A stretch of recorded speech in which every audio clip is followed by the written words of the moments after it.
Hello বন্ধুরা, শ্রাবণীর Bengali কিচেনে সবাইকে স্বাগত। আজ আমি আপনাদের সঙ্গে একটা নতুন রেসিপি শেয়ার করছি।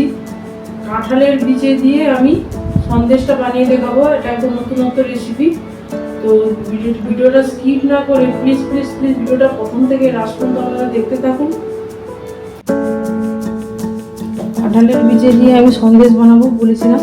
তো কী কী উপকরণ লাগছে আমি বলে নিচ্ছি। আমি কাঁঠালের বীজে নিয়েছি, এটাকে আমি সেদ্ধ করব জল দিয়ে। আর লাগছে ঘি,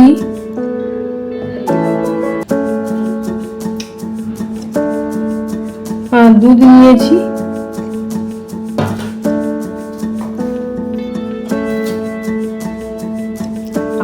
আদা নিয়েছি, আদাকে আমি মিহি করে কেটে নিয়েছি,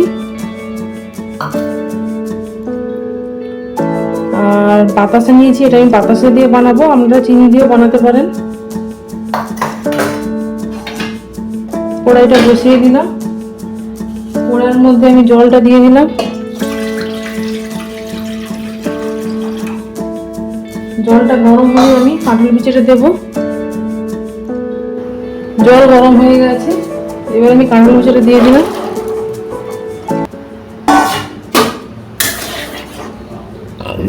দিয়ে আমি ঢাকনা দিয়ে দিলাম। 15 থেকে 20 মিনিট পরে আমি ফিরে আসছি। 20 মিনিট পরে আমি ঢাকনা খুললাম। কাঁঠালের বীজটা সেদ্ধ হয়ে গেছে, আর যে জলটা দিয়েছিলাম পুরো শুকিয়ে গেছে। ভালো করে সেদ্ধ করতে হবে। তারপরে আমি ঢেলে দিলাম।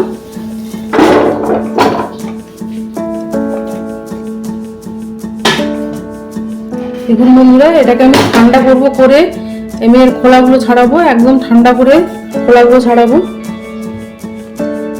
এবার দানাগুলো ঠান্ডা হয়ে গেছে, এবার আমি খোসা ছাড়িয়ে নেব। এইভাবে খোসা ছাড়িয়ে নিচ্ছি। ভিতরে সবুজ অংশটা আমি ছাড়িয়ে নেব।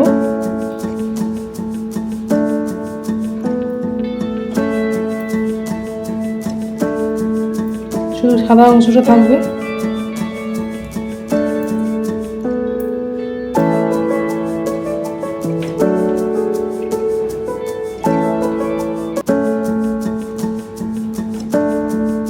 দেখুন পুরো খোসা ছাড়িয়ে নিয়েছি, এরকম সাদা অংশ থাকবে। এইভাবে প্রত্যেকটা আমি ছাড়িয়ে নেব। ছাড়িয়ে নেওয়ার পর দেখাচ্ছি।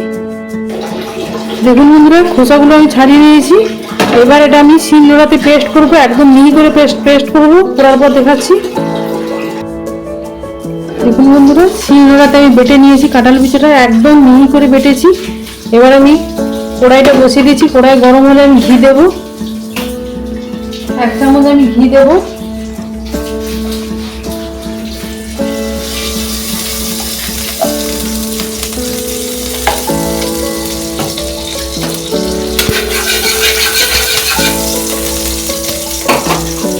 ঘি দেওয়া হয়ে গেছে, এবার আমি আদা কুচিটা দেবো। আপনারা এলাচ অ্যাড করতে পারেন। দিয়ে একটু ঘির উপরে আমি আদাটা ভেজে নেব। ভাজা হয়ে গেছে, এবার আমি দুধটা দিয়ে দেব। বাতাসাটা দিয়ে দেব। দিয়ে এটাকে 4 থেকে 5 মিনিট ধরে আমি এটাকে ফোটাবো। দুধটা ফুটে উঠেছে, এইবার আমি কাঁঠাল বীজের পেস্টটা দিয়ে দিলাম। একদম শক্ত করে বেটেছি, জল না দিয়ে। হালকা করে জল দিয়ে আপনারা বাটতে পারেন, বেশি পাতলা হলে হবে না।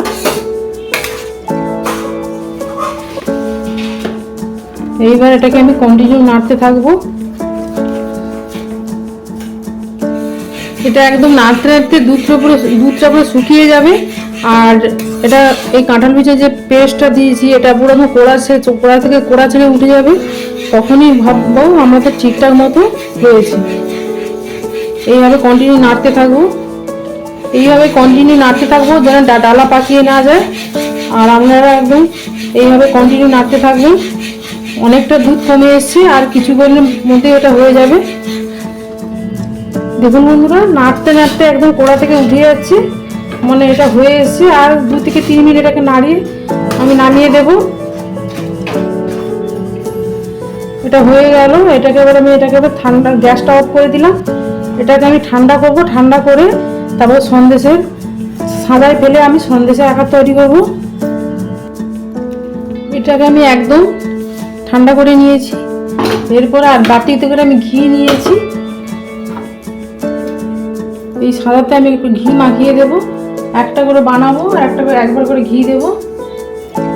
আবার একটু নিয়ে নিলাম, দিয়ে আমি সাদার মধ্যে দিয়ে দিলাম।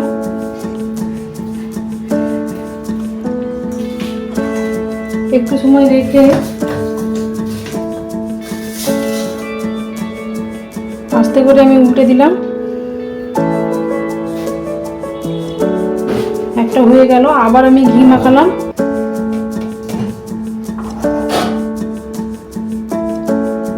গোল করে নিলাম, দিয়ে আমি সাদার মধ্যে দিয়ে দিলাম।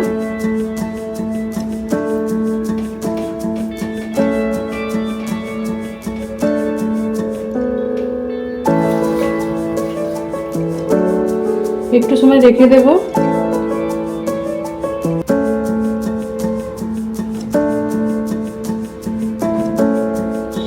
দিয়ে এবার আমি উল্টে তুলে নেব।